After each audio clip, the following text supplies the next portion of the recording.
Armando Cutton, bonjour. Bonjour. Alors plus de 4000 Alsaciens au Zénith pour suivre un match sur un simple écran, c'est inespéré quand même. C'était un mouvement citoyen, c'était une finale de la Coupe du Monde de rugby.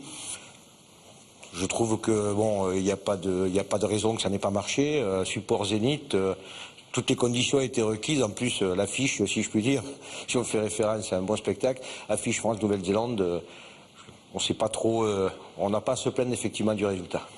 Alors dans les clubs aussi, vous enregistrez ou vous allez enregistrer un afflux, notamment chez les jeunes joueurs. Est-ce que vous arriverez à le gérer ou ça risque d'être un feu de paille, faute d'encadrement suffisant en Alsace? Effectivement, l'afflux des jeunes dans tous les clubs est confirmé, comme toutes les Coupes du Monde. 25%, il va de soi que les contraintes commencent à apparaître. Elles sont de longue haleine chez nous. On se les remémore en permanence tous les ans, on le sait, c'est la contrainte des structures d'accueil.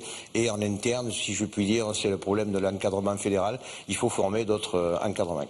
Alors qu'est-ce qu'il faut dire aux jeunes qui ont maintenant, à cause de cette Coupe du Monde, ou grâce à cette Coupe du Monde, envie de jouer au rugby? Ils peuvent venir quand même? Ils peuvent venir encore, ils peuvent, puisqu'on sait très bien qu'après, le problème est la pérennisation chez les jeunes. On peut avoir un 100% d'un seul coup et puis on en gardera, pour diverses raisons, que 70%. Donc cet afflux, ce reflux, permet d'équilibrer plus ou moins sur les années.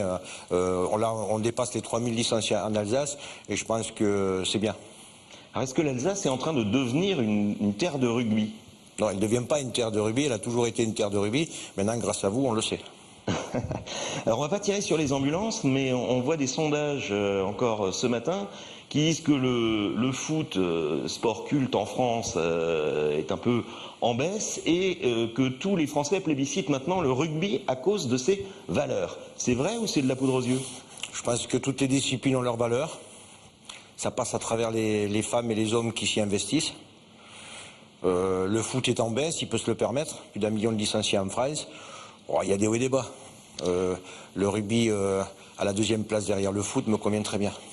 Alors, la deuxième place derrière le foot, c'est pas encore le cas en nombre de licenciés, mais en tout cas dans le cœur des gens, ils ont dit c'est le rugby qui porte le plus les valeurs qu'on aime voir. C'est vrai que cette aide d'honneur à la fin des matchs, des vaincus pour les vainqueurs et vice versa, c'est sincère ou c'est des règles qu'on leur a imposées? C'est des règles, ça va paraître un peu philosophique, mais c'est vrai que c'est des règles un peu ancestrales, si je puis dire. C'est des règles de noblesse, de chevalerie presque. Bon, le rugby a ce côté un peu marginal, un peu protecteur, un peu valeur. On aime bien se retrouver ensemble, c'est la camaraderie. On se met quelques mandales sur le terrain, après on boit un coup ensemble. Bon, et puis l'accent faisaille, je crois que c'est vrai que encore le mien est pas loin il est très loin de celui de Monsieur Herrero. Quand il en parle, il chante davantage. Le rugby, c'est tout ça, quoi. C'est ce mythe un peu de valeur qu'on essaie de transmettre. Et c'est vrai qu'il existe, le respect de l'arbitrage est incontestable. C'est pas la finale de la Coupe du Monde qui me dira le contraire. Alors oui, c'est vrai. Alors ce qu'on voit aussi, c'est au niveau de l'argent, que les sponsors aujourd'hui, grâce à ces valeurs sans doute, et grâce aux valeurs un peu bafouées du côté du football, ont plus envie de mettre leur image de marque entre les mains de rugbymen qu'entre celles de footballeurs. Ça peut vous aider pour le développement à l'avenir ? Alors on a besoin pour le développement effectivement de la quête de partenaires, notamment surtout dans les clubs qui ont des grands projets, notamment comme le RCS ou le CRIG ou les filles à Célestat.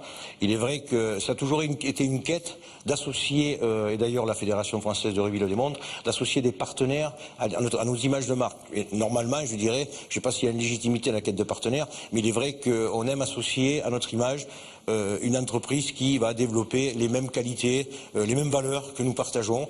Il me semble que c'est tout à fait légitime et donc de ce fait, peut-être certaines entreprises se reconnaissent plus dans ces valeurs de courage, de force, de sollicitude, voilà, de simplicité, mais d'efficacité au sein du rugby que dans d'autres disciplines.